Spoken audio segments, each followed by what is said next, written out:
Hello ළමයි කොහොමද ඔයාලට? ඉතින් අදත් හැමෝම ගොඩක් ආදරෙන් එකතු කරගන්නවා සිනෝස් ස්ටෝරි බුක් YouTube channel එකත් එක්ක. ඉතින් ඔයා මේ විදියට එකතු වෙලා ඉන්නේ අසම්මත රාත්‍රී නැත්නම් හායි ඩොක්ටර් නවකතාවත් එක්ක. ඉතින් මේ නවකතාව ටිකක් වෙනස් විදිහකට ලියවෙන නවකතාවක්. ඉතින් කතාව පොඩ්ඩක් රීච් වෙලා තියෙන වෙලාවේ කට්ටියකින් ඉල්ලන්නේ කතාවත් එක්ක එකතු වෙන්න කියලා. ඉතින් කතාව ඉවර වෙනකම්ම බලලා කතාව ගැන හිතෙන දේ අනිවාර්යෙන්ම කමෙන්ට් එකක් දාන්න කියලා ගොඩක් ආදරෙන් ඉල්ලනවා. ඒ වගේම ඔයා channel එකට අලුත් කෙනෙක් නම් channel එක subscribe කරලා පරණ කතා එක්ක රැඳිලා ඉන්න කියලත් ගොඩක් ආදරෙන් ඉල්ලනවා.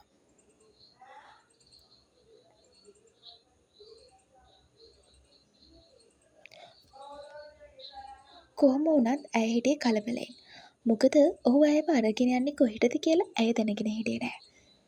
අනේ මේ මාව දැන්වත් බිමින් තියනවද? විහඟි අහන්නේ තවමත් කේන්තියෙන් රතුව ඉන්න ඔහුගේ මුහුණ දිහා බලාගෙන. තමුසෙට සල්ලි ඕනේ කියලා උච්චර මිනිස්සු ගොඩක් එක නිදාගන්න හැකිට හයියක් තියනවද? එහෙම කියපු අදිත් කට කොනින් hina වුණේ සමච්චලයට. විහඟි හැම දෙයක්ම දරාගන්නේ කෙලට වෙන කරන්න දෙයක් නැති හින්දා.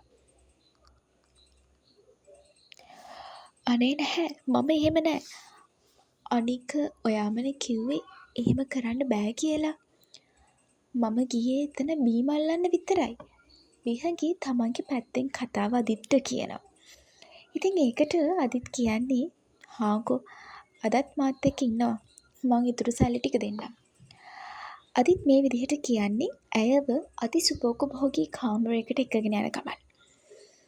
ඉතින් කෙල කියන්නේ ඒ වුණාට ඔයා කිව්වනේ සති දෙකක් යනකම් කිසිම කෙනෙක් එක්ක කෙල් ලැජ්ජාවෙන් රතු වුණේ ඉතුරු ටික කියා ගන්න බැරුව.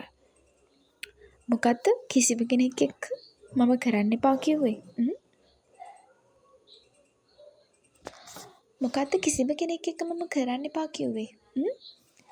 අදිත් ඔහුගේ උඩු ඇඳුම ඉවත් කරන ගමන් ඇගේ කන් පෙති ළඟටම ඇවිල්ලා කිව්වේ ඇයගේ වත හිරිවට්ටන ගමන්. බය වෙන්න එපා. පළවෙනි දේ තමුසේ වගේම හැමෝම දන්නවා මට දරුවෝ හදන්න බෑ කියලා. අනිත් දේ මම ඩොක්ටර් කෙනෙක්. වෙන්න ඕනේ දේවල් ඔක්කොම මම දන්නවා.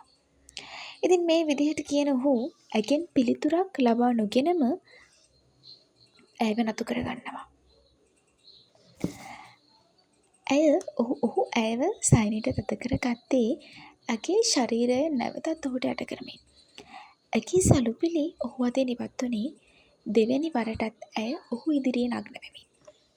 මොකද්ද කිසිම කෙනෙක් එක්ක මම කරන්න එපා කිව්වා. අදිත් නැවතත් ඔහුගේ උඩු ඇඳුම ඉවත් කරන ගමන් ඇගේ වත ළඟටම ඇවිත් කන් පිටිවලට කිඳිරුවේ ඇයව අවුලවමින්.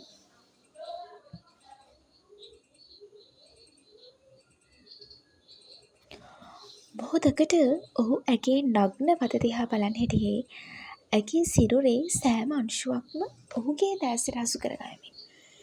ඇගේ තිසරුන් ඔහුගේ අත්වලින් පොඩිව යන්නේ ඔහු ඇගේ තිතුල ආක්‍රමණය කර දෙද්දී. හෙමින් ඔහුගේ වතේ තිබුණු එකම ඇඟලුම් කිහිපයක් ඉවත් වුණේ ඇගේ යටිකය වේදනාවෙන් දැවෙද්දී. ඔහුගේ පැමිණීම දරා ගන්න තවත් ශක්තියක් ඇයට ඉතුරු වෙලා තිබුණේ නැහැ. ඉතින් ඇගේ කෙඳුරුම් හඬින් කාමරයේ නිශ්ශබ්දතාවය බිඳ ඇටෙද්දී ඔහු තවත් උද්දීපනය වෙනවා. ඉතින් ඔහු තවත් ප්‍රාණවත්ව තෘප්තිමත් අවසානයක් කරා ළඟා වෙන්නේ ඇයව රිදවමින්.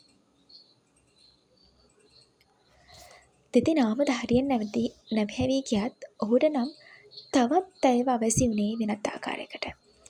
තමන් කෙදිනකවත් නොලැබුණු අත්දැකීම් ඔහුත් සමග බෙදා ගනිද්දී ඇය ඔවුන්ගේ දරා ගැනීමේ හිණි පෙත්තරම යමින්. සියල්ල අවසానයි. ඔහු කියන්නේ මේ වේදනා නාශක බෙහෙත බොන්න. එතකොට ඔය තමුන්ගේ අමාරු ගතිය ඇරිලා යාවි. ඇරත් ඉතින් මේවට තමයි මම ගෙවන්නේ. අදිත් කිව්වේ නාන කාමරයට යමින්.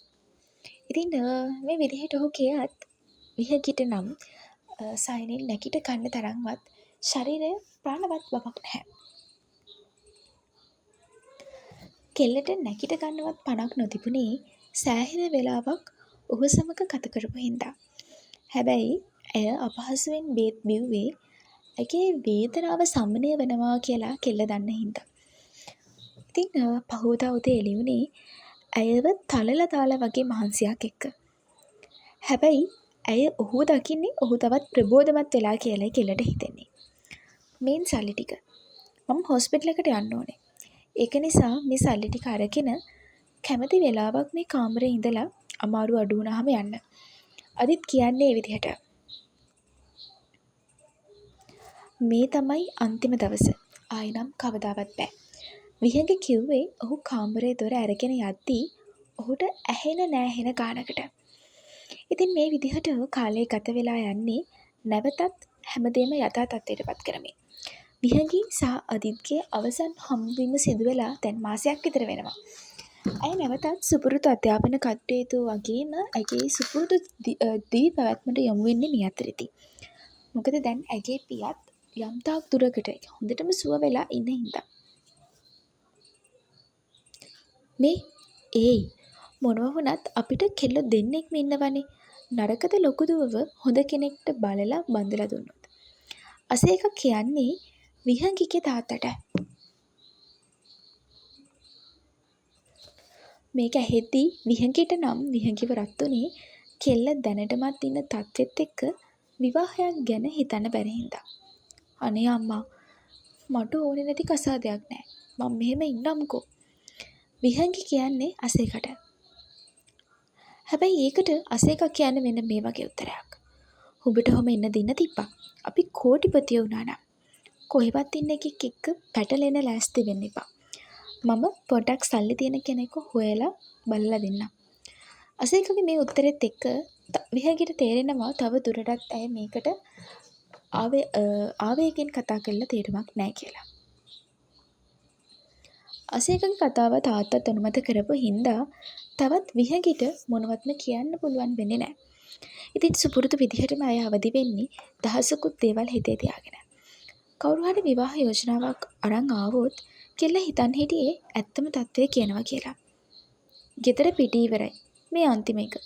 දෙවුනි උදේම කිරි වීදුරුව අරගෙන ආවේ විහඟිට එහෙම කියාගෙන.